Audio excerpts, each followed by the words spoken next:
Eagles football? We're talking Eagles football. You're listening to 4th and Jawn. Wait, what the is a Jawn anyway?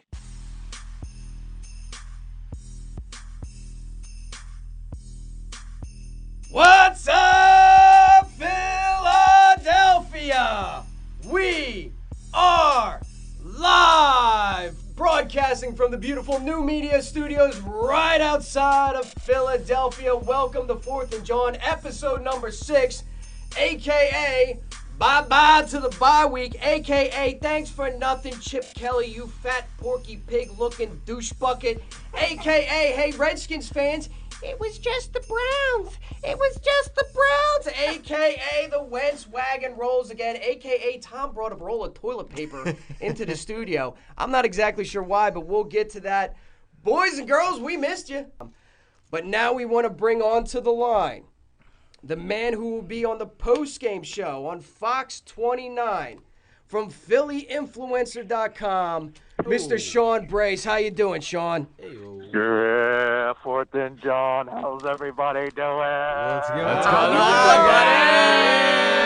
Buddy? How you doing? All right, so another day in paradise. Good. Thank you very much for having me on. I'm looking forward to speaking to all you guys. Well, thanks for jumping on. Now that we've had the bye week to kind of digest not only what happened with the Steelers game, because that was a lot. We need some time to process that.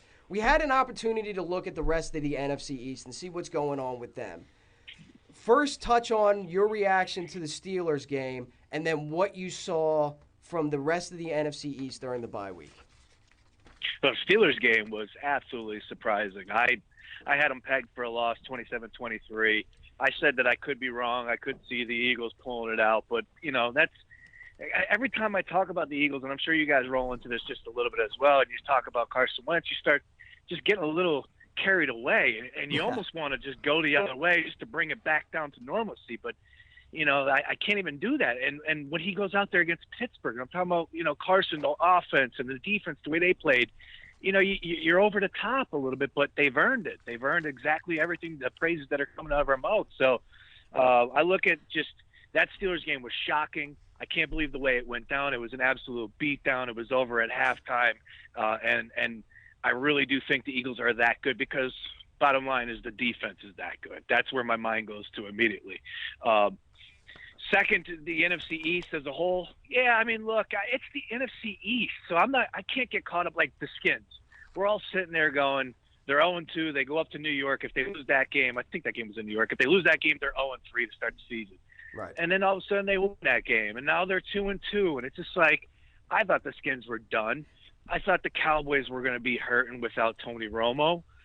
Dax looked pretty good, and I thought the Giants would give the Eagles their biggest run for their money. But now look who's come back down to earth, and if Odell can't fix it and get it together and stop hearing voices, I don't know what they're going to be able to do this year. So NFC East as a whole, I think it's wide open. I think the Eagles are primed to take it, but it's the East. Who knows how this is going to play out? Yeah, and it's a marathon. It certainly isn't a race, but you can't deny the fact that, after 3 weeks, this is one of the most shocking. We were just talking about it before you jumped on the line.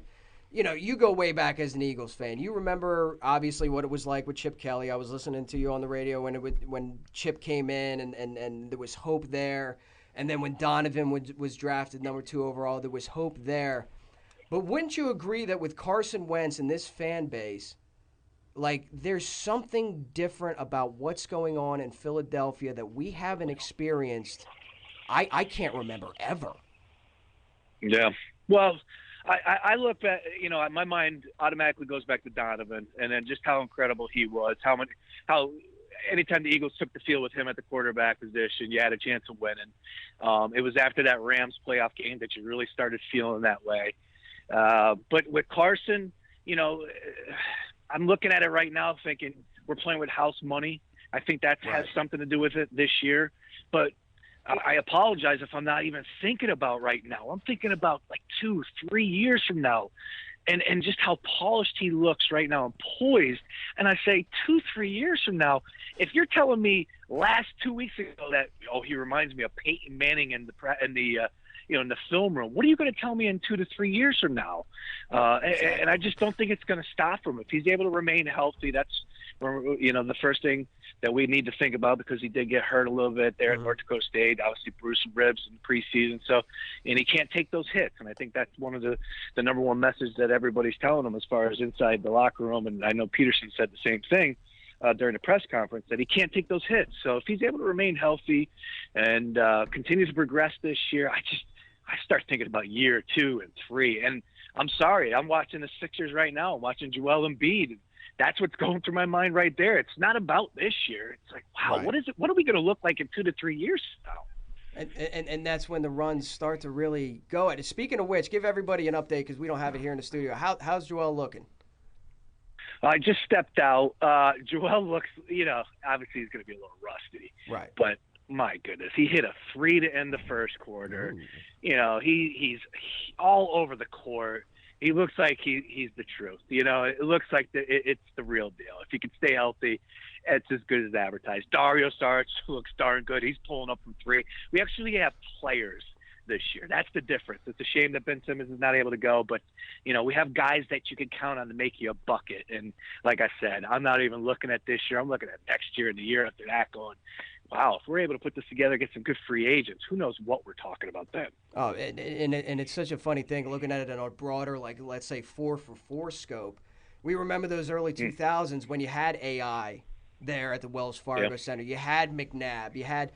Philadelphia was a destination point. It was a hot button of the sports world, because so much was happening there, and I feel like we're just like on the we're on the cusp of recapturing that once again.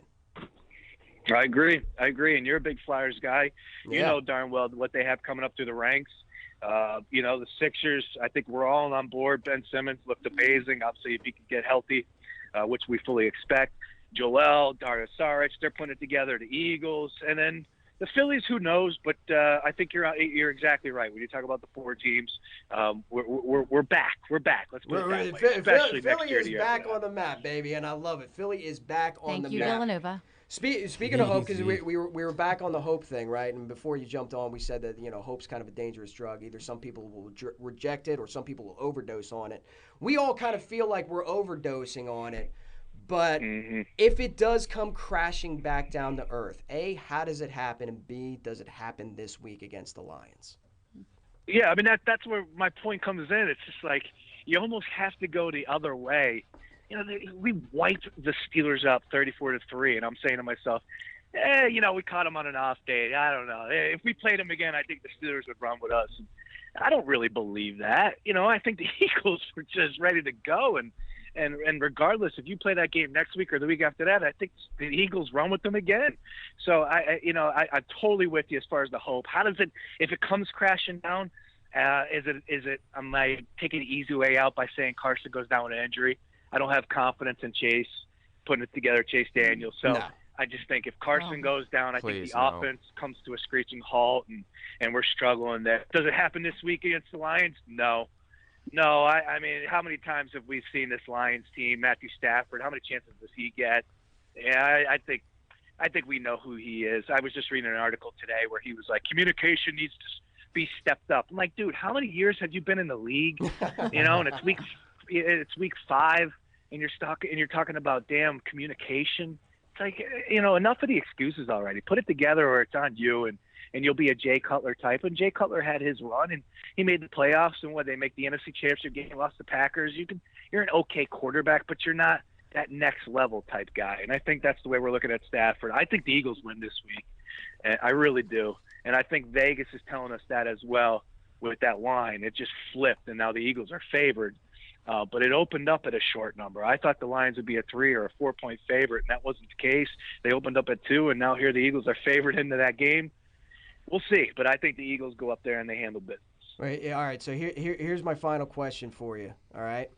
So you gave the W to the Eagles against the Lions. The next week they have the Redskins. I think we can all agree that should be a win, right, guys? Right, Sean? It's the East. It's the East. It's the East. I thought the Skins stink. I thought they were done, and all of a sudden they'll be able to win. So sure, mark me down for a dub. Okay. So then come in the Vikings, and we just saw how Sam Bradford, ironically, dismantled the Vikings and is starting to look like the quarterback that we were kind of hoping for when he came to Philadelphia. Yeah. I know my man over here, Tom, has a big old grin on his face about it because he was a Sam Bradford stan. When is the first Eagles loss? We got Lions, Redskins, Vikings, Cowboys, Giants, Falcons. I mean, I'm rattling them off, and I'm looking at them, and I'm thinking W. Like, when do you think the Eagles finally take that L?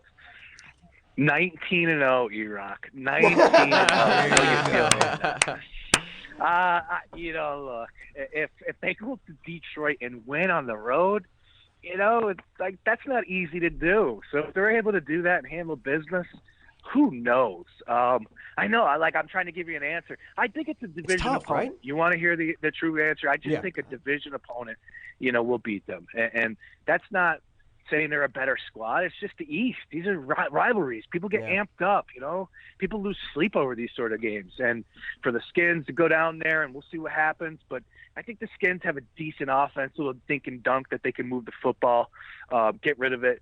So, I mean, I could possibly see that happening. But right now, I think the Eagles are just as good as anybody in that East, if not better. I'm not scared of the Cowboys. I'm not scared of the Skins, and I'm definitely not scared of the Giants. So let's go. Bring it on. Let's get after it. I'm glad that the bye week is over, so now we play football from here on out. I love that. Isn't it nice to kind of – we were all looking at that bye week thinking, oh, my God, a week 4 bye week. But maybe this with this team in this situation, maybe it was like – let's go. Yeah, maybe it was good that it was early. Just get it out of the way, you know what I mean? Savor that Steelers win, but really dissect it and then get into what you got to improve on and then just march it right through. Keep that momentum rolling. That's it. Home games, we got your tailgates, away games, we got Xfinity Live. Let's just keep going all the way through to January. Well, we're going to be for the away game against the Lions. We are going to be at Xfinity Live. We're bringing the 4th and Jawn tailgate to Xfinity Live. Sean, we appreciate you calling in. Thanks so much, and we look forward to seeing you at one of these tailgates because we want to crush it with you, Sean Bray style. You know what I mean? Ain't no party. Free haircuts.